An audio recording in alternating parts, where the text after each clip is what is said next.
पिछले क्लास में आप लोग पढ़े हुए थे न्यूक्लियोटाइड क्या है। तो न्यूक्लियोटाइड एक संरचना है जो 3 संरचनाओं से मिलकर बनी हुई है, जिसमें पहला था आपका शर्करा यानी शुगर, दूसरा है नाइट्रोजनी क्षार और तीसरा है आपका फॉस्फेट, जिसमें पहला आपने शर्करा पढ़ लिए थे, दूसरा नाइट्रोजनी क्षार आज आप लोग देख रहे हैं, जिसमें नाइट्रोजनी क्षार को कितने भागों में बांटा गया है। तो 2 भागों में, प्यूरिन और पायरीमिडीन। प्यूरिन का भी 2 भागों में बांटा गया है, एडिनिन और ग्वानिन। पायरीमिडीन को भी 3 भागों में बांटा गया है, साइटोसिन, थायमिन और यूरेसिल। अब फिर से आपको क्वेश्चन इससे बन सकता है कि थायमिन जो है, थायमिन वह प्यूरिन में आते हैं या पायरीमिडीन में। तो ध्यान रखिएगा, ये पायरीमिडीन में आते हैं। अगर पूछ देंगे यूरेसिल, ये यूरेसिल किसका भाग है? शर्करा का, नाइट्रोजनी क्षार का, फॉस्फेट का, या इनमें से कोई नहीं। तो यूरेसिल है नाइट्रोजनी क्षार का भाग है। अगर मान लीजिए इसी को बच्चे को घुमा करके पूछ दे कि ग्वानिन किसका भाग है? शुगर का है, नाइट्रोजनी क्षार का है, फॉस्फेट का है, या इनमें से कोई नहीं। तो आप क्या कहेंगे? नाइट्रोजनी क्षार का। लेकिन इसी में अगर पूछ दे कि ग्वानिन जो है प्यूरिन और पायरीमिडीन में किसका भाग है? तो प्यूरिन का है। किसका है? प्यूरिन का है। टोटल नाइट्रोजनी क्षार कितने हैं? 5। कितने हैं? 5। अब आगे देखिए, पहला नंबर में प्यूरिन में 2 रिंग होते हैं। कितने रिंग? 2 रिंग प्यूरिन में। और पायरीमिडीन में कितने? 1 रिंग होते हैं। पायरीमिडीन में 1 और प्यूरिन में 2। अब देखिए, प्यूरिन में 2 रिंग जो है, ये 2 रिंग में टोटल अगर कोने की बात करें तो टोटल कोने है आपका 9। कितने हैं? 9। तो बच्चों को कंफ्यूज होते रहता है कि मान लीजिए इसमें क्वेश्चन किस तरह से पूछेंगे कि किस पोजीशन पर नाइट्रोजनी रहेगा, किस पोजीशन पर नाइट्रोजन रहेगा। तो ध्यान रखिए, देखिए नाइट्रोजन कितने जगह पर है? 1, 3, 7 और 9। तो इसका आंसर क्या बनेंगे? 1, 3, 7 और 9। तो आपको घुमा करके क्वेश्चन पूछा जा सकता है, किसी भी तरीक़ा से क्वेश्चन पूछ सकते हैं।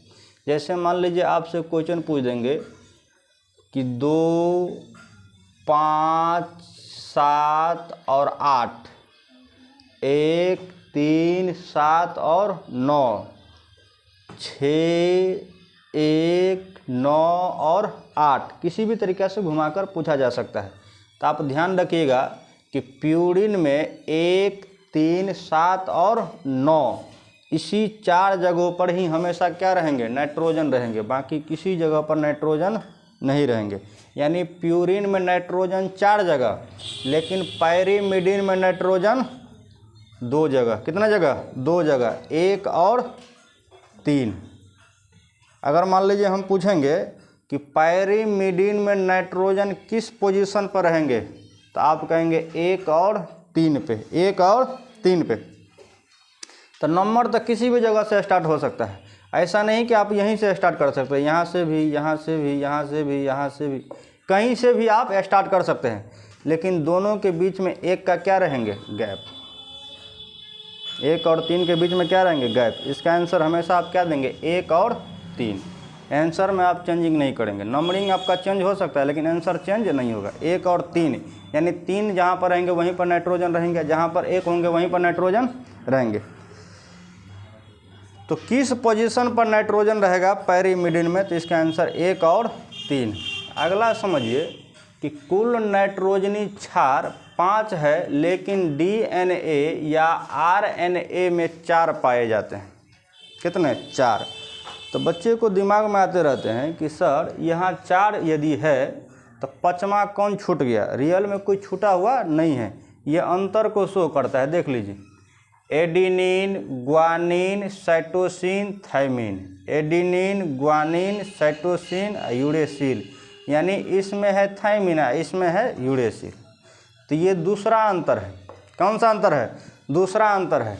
यानी DNA में थायमिन रहेंगे और RNA में यूरेसिल, RNA में यूरेसिल और DNA में थायमिन। तो ये DNA और RNA का दूसरा अंतर है। कौन सा अंतर? दूसरा अंतर है। पहला अंतर आप किस में पढ़े थे? शर्करा में। किस में? शर्करा यानी शुगर में पढ़े थे पहला अंतर। तो ये दूसरा अंतर है। अगला देखिए शुगर, और यहाँ है 1 नंबर बॉन्ड, और 1 नंबर बॉन्ड किस से जुड़ा हुआ है? नाइट्रोजन बेस से, नाइट्रोजन बेस से।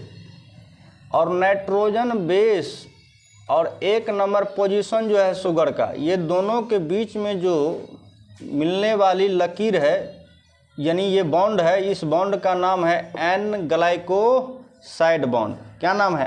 N glycoside bond. तो क्वेश्चन से समझिए, शुगर की पहली पोजीशन पर कौन जुड़ा है? तो शुगर की पहली पोजीशन पर नाइट्रोजन बेस जुड़ा है यानी NB जुड़ा हुआ है। कौन जुड़ा हुआ है? NB।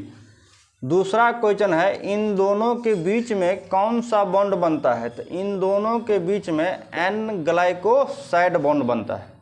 तो इसका आंसर क्या हो जाएंगे? N glycoside bond. आगे समझिए, शुगर प्लस नाइट्रोजन बेस को मिला करके क्या बना गया है? न्यूक्लियोसाइड। न्यूक्लियोसाइड मैथमेटिकल में भी आप जैसे 2 और 2 को जोड़ेंगे तो कितना होंगे? 4। इसी प्रकार जब शुगर और नाइट्रोजन बेस को अगर आप जोड़ेंगे तो क्या बन जाएंगे? न्यूक्लियोसाइड। तो ये भी एक प्रकार का क्वेश्चन है कि शुगर और नाइट्रोजन बेस को जोड़ेंगे तो क्या बनेगा? तो न्यूक्लियोसाइड। नोट नंबर 1 में लिखे हैं हम प्यूरिन बराबर सीन, पायरीमिडीन बराबर डाइन। क्या है? डाइन। आप डाइन पढ़िए या डीन पढ़िए, कोई दिक्कत नहीं है। तीसरे नंबर में है शब्द के अंत में सीन लगा रहे तो समझ लेना न्यूक्लियोसाइड है, लेकिन यदि शुगर के अंत में एडेनिन और ग्वानिन लगा रहे तो समझ लेना नाइट्रोजनी क्षार है। तो ये तीनों नोट को आप जैसे से अच्छे से समझिएगा, जैसे से समझिए। जैसे नंबर फर्स्ट में है राइबोज प्लस एडेनिन बराबर एडिनो और सीन, एडिनो और सीन। अब आप देखिए कि राइबोज किस में? RNA में या DNA में? राइबोज शुगर RNA में। किस में? RNA में राइबोज शुगर पाया जाता है। अब यहाँ पर राइबोज प्लस एडेनिन क्या है बना है? एडिनोसिन। दूसरा है राइबोज प्लस ग्वानिन क्या बना है? ग्वानोसिन। तीसरा है राइबोज प्लस साइटोसिन से क्या बना? साइटिडीन। चौथा है राइबोज प्लस यूरेसिल से मिलकर क्या बना? यूरिडीन। ठीक है, अभी हम समझा देते हैं ये कैसे कैसे हुआ, आगे फिर से समझिए, यहाँ से क्लियर हो जाएगा ये भी। अब देखिए, अब DNA में समझे, sugar plus nitrogenous base, sugar plus nitrogenous base बराबर क्या है? न्यूक्लियोसाइड। 1 नंबर में है डीऑक्सीराइबोज प्लस एडेनिन बराबर क्या है? डीऑक्सी। इसमें भी देखिए डीऑक्सी, इसमें भी देखिए डीऑक्सी, इसमें भी डीऑक्सी, इसमें कोई दिक्कत नहीं है। अब आगे देखिए एडेनिन है। क्या है? एडेनिन। तो यहाँ पर देखिए तो एडेनिन जुड़ा है तो क्या बना है? एडिनो। तो लिखा है ना एडिनो। आगे क्या है? सीन, तो लिखा है सीन। कोई दिक्कत? फिर से इसमें देखिए डीऑक्सीराइबोज प्लस ग्वानिन, यहाँ पर भी डीऑक्सी में दिक्कत नहीं, ग्वानिन है, इधर ध्यान दीजिए ग्वानिन को क्या लिखा गया है? ग्वानो। क्या लिखा गया है? तो यहाँ भी है ग्वानो। आगे है सिन, तो यहाँ भी है सिन। कोई दिक्कत? नाम में दिक्कत नहीं। अब आगे देखिए डीऑक्सीराइबोज प्लस साइटोसिन है, तो डीऑक्सी तो ठीक है, साइटोसिन को साइटी कैसे लिखा? तो यहाँ पर देखिए साइटोसिन को क्या लिखा गया है? साइटी। तो साइटी। आगे क्या है?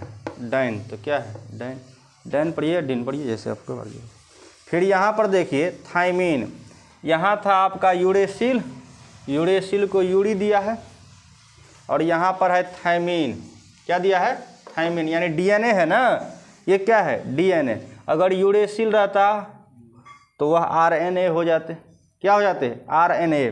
अगर मान लीजिए हम कहेंगे यहाँ पर अब RNA में समझे, तो बाकी चीज़ हम सेम लिखेंगे, बाकी सिर्फ हम इसको थायमीन को क्या कर देंगे, चेंज कर देंगे, नहीं करेंगे, बाकी सिर्फ हम इसको चेंज कर देंगे। इसको यहाँ पर हम ये लिख देंगे 4 नंबर, और यहाँ डीऑक्सी राइबोज के जगह पर क्या लिख देंगे, राइबोज। क्या लिख देंगे, राइबोज लिखेंगे ना, क्योंकि डीऑक्सी किसका है, DNA का है, डीऑक्सी DNA का है। तो हम दूगो चीज़ को चेंज करेंगे, ये हर जगह डीऑक्सी जो है उसको राइबोज कर देंगे ना, अब बाकी चीज़ हम सेम लिख देंगे। यहाँ पर क्या कर देंगे, यहाँ थायमीन के जगह पर यूरी कर देंगे, यानी यूरेसिल। तो यहाँ थायमीन को क्या लिखा गया है, थायमी और डिन, थायमीडिन। तो इसमें किसी को दिक्कत है नहीं। तो हम फिर से एक बार क्वेश्चन पूछते हैं, आप लोग बताइए तो जरा सा। साइटोसिन DNA में पाए जाते हैं या RNA में, साइटोसिन दोनों में, साइटोसिन दोनों में। अगर हम कहेंगे DNA और RNA में कोई एक अंतर बताइए, तो DNA में थायमीन पाए जाते हैं और RNA में यूरेसिल पाए जाते हैं। अगर हम कहेंगे कि बताइए एडिनिन किस में पाए जाते हैं, RNA या DNA में, एडिनिन दोनों में पाए जाते हैं। ग्वानिन अगर हम कहेंगे तो भी दोनों में, लेकिन एक अंतर है यूरेसिल और थायमीन का। तो ये किससे आपने समझा, नाइट्रोजनी क्षार में। किस में, नाइट्रोजनी क्षार में। अब चलिए आगे एक क्वेश्चन और पूछते हैं कि प्यूरिन में नाइट्रोजन किस स्थान पर रहेंगे, 1, 3, 7 और 9। अब पायरीमिडीन में नाइट्रोजन किस स्थान पर रहेंगे, 1 और 3 पे। प्यूरिन में नाइट्रोजन, प्यूरिन में 1, 3, 7, 9 और पायरीमिडीन में 1 और 3, 2 जगह रहेंगे। अगला बताइए कि शुगर की पहली पोजीशन किस से जुड़े रहते हैं, शुगर की पहली पोजीशन किस से जुड़े रहेंगे, नाइट्रोजन बेस यानी NB से।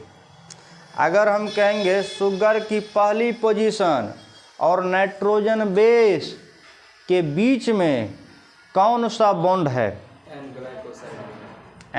Glycoside bond, N glycoside bond.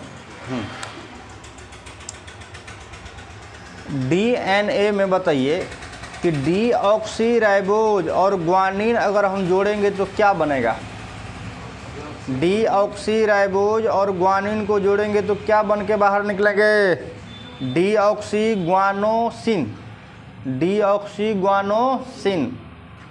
हम कहेंगे डीऑक्सीराइबोज में अगर थायमीन को जोड़ेंगे तो क्या बन के बाहर निकलेंगे, डीऑक्सीथायमीडिन, डीऑक्सीथायमीडिन। अगर हम कहेंगे डीऑक्सीराइबोज प्लस साइटोसिन को अगर जोड़ेंगे तब डीऑक्सीसाइटोडिन।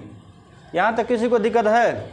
एक चीज़ बताइए कि पायरीमिडीन को कितने भागों में बांटा गया है, पायरीमिडीन 3 भागों में। कौन कौन सा भाग है तीनों,